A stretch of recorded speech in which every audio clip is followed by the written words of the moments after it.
बहुत समय पहले की बात है। एक शांत और सुंदर जंगल के बीच से एक नदी बहती थी। सुबह का समय था। सूरज की हल्की हल्की किरणें नदी के पानी पर पड़ रही थीं और वातावरण बहुत शांत और पवित्र लग रहा था। उसी नदी के किनारे एक संत रोज की तरह स्नान करने आए थे। वे बहुत दयालु और शांत स्वभाव के थे। उनका मन हमेशा दूसरों की भलाई करने में लगा रहता था। संत जी नदी में उतरकर स्नान कर ही रहे थे कि अचानक उनकी नजर पानी में किसी चीज पर पड़ी। उन्होंने ध्यान से देखा तो पता चला कि एक छोटा सा बिच्छू पानी में डूब रहा था। तेज धारा की वजह से वह बार बार ऊपर आने की कोशिश करता, लेकिन फिर पानी में डूब जाता। संत जी का दिल दया से भर गया। उन्होंने सोचा, अगर मैंने इसकी मदद नहीं की तो ये बेचारा मर जाएगा। ये सोचकर संत जी ने तुरंत अपना हाथ पानी में डाला और उस बिच्छू को अपनी हथेली में उठा लिया। लेकिन जैसे ही बिच्छू उनकी हथेली में आया, उसने जोर से डंक मार दिया। डंक लगते ही संत जी का हाथ हल्का सा कांप गया और दर्द से उनकी उंगलियां हिल गईं।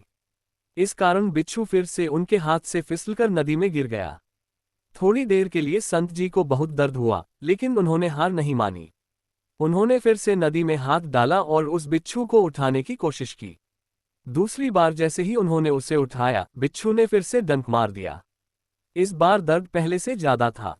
किनारे पर खड़े कुछ लोग ये सब देख रहे थे। वे सोचने लगे कि संत जी आखिर ऐसा क्यों कर रहे हैं। फिर भी संत जी ने धैर्य नहीं खोया। उन्होंने तीसरी बार कोशिश की और धीरे धीरे उस बिच्छू को अपनी हथेली में लेकर नदी के किनारे की तरफ बढ़ने लगे। बिच्छू ने एक बार फिर डंक मारा, लेकिन इस बार संत जी ने अपने दर्द को सह लिया और बड़ी सावधानी से उसे किनारे पर छोड़ दिया। अब बिच्छू सुरक्षित था। वह धीरे धीरे रेंगते हुए घास में चला गया। ये सब देखकर वहां खड़ा एक शिष्य बहुत हैरान हो गया। वह संत जी के पास आया और बोला, गुरुजी, मैं कुछ समझ नहीं पा रहा हूँ। वह बिच्छू आपको बार बार डंक मार रहा था, फिर भी आप उसकी जान बचाने की कोशिश कर रहे थे। जब वह आपको नुकसान पहुंचा रहा था, तब भी आपने उसकी मदद क्यों की? संत जी मुस्कुराए। उन्होंने शांत स्वर में अपने शिष्य से कहा, बेटा, बिच्छू का स्वभाव है डंक मारना। वह वही करेगा जो उसकी प्रकृति है।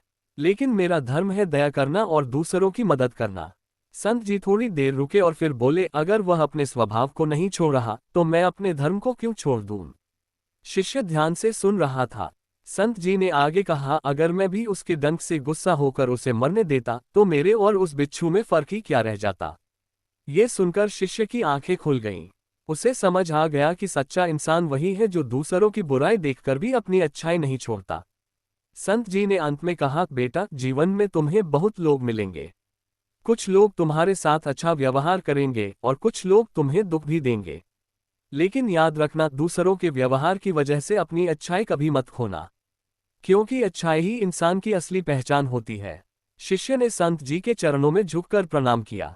उस दिन उसे जीवन की बहुत बड़ी सीख मिल गई।